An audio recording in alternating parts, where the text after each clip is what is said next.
માહુ પાકમાં નિષ્ફળ ગયા તો શાળુ પાક શેણા વાવ્યા 15 વીઘાના. 15 વીઘાના શેણા વાવ્યા પણ એમાં હુકારો છે, ઈળ છે, 2-3 હજારની મોઘી દાટ દવા છાંટવી તોય કાંઈ ફેર પડતો નથી. હવે શાળુ પાકે અમારે નિષ્ફળ જાય એવું લાગે છે. આખા ખેતરો ખાલી થવા મળ્યા છે હુકારામાં. કપાસ મારે નિષ્ફળ ગયો છે. ખોડુભાઈ ભાદરકાનું મેં વાવ્યું હતું, પાજ્યું.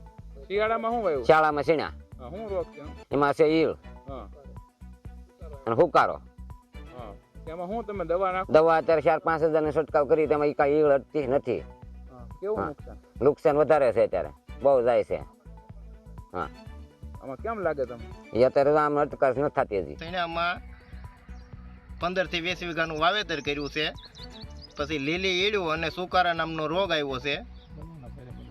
દવાના ભારે માયલા ડોઝ કર્યા છે. 2 થી 3 હજારનો એક ડોઝ થાય છે, તોય કાંઈ નિયંત્રણ આવ્યો નથી.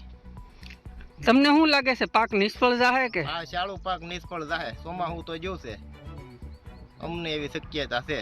ચણા પાકમાં સુકારો આવે તો હાલના તબક્કે એ ટ્રાઇકોડર્મા અર્જિનિયમ અને અથવા તો ટ્રાઇકોડર્મા વિરિડી જેવા જે જૈવિક આપણે બાયો કંટ્રોલ છે એનાથી એનો સુકારાનું નિયંત્રણ મેળવી શકાય છે.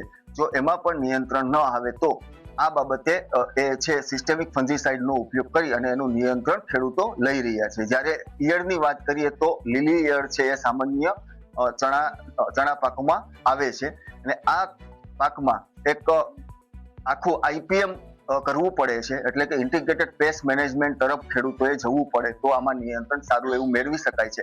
હાલના તબક્કે જૈવિક ખાતર, જૈવિક જે દવાઓ છે, જંતુનાશક દવાઓ જેમાં બેવેરિયા બેસિયાના, એનો ઉપયોગ પણ ખેડૂતો કરી રહ્યા છે. આમ ઇન્ટિગ્રેટેડ પેસ્ટ અને ક્રોપ મેનેજમેન્ટથી આ પાકોનું આપણે નિયંત્રણ સારું એવું મેળવી શકીએ.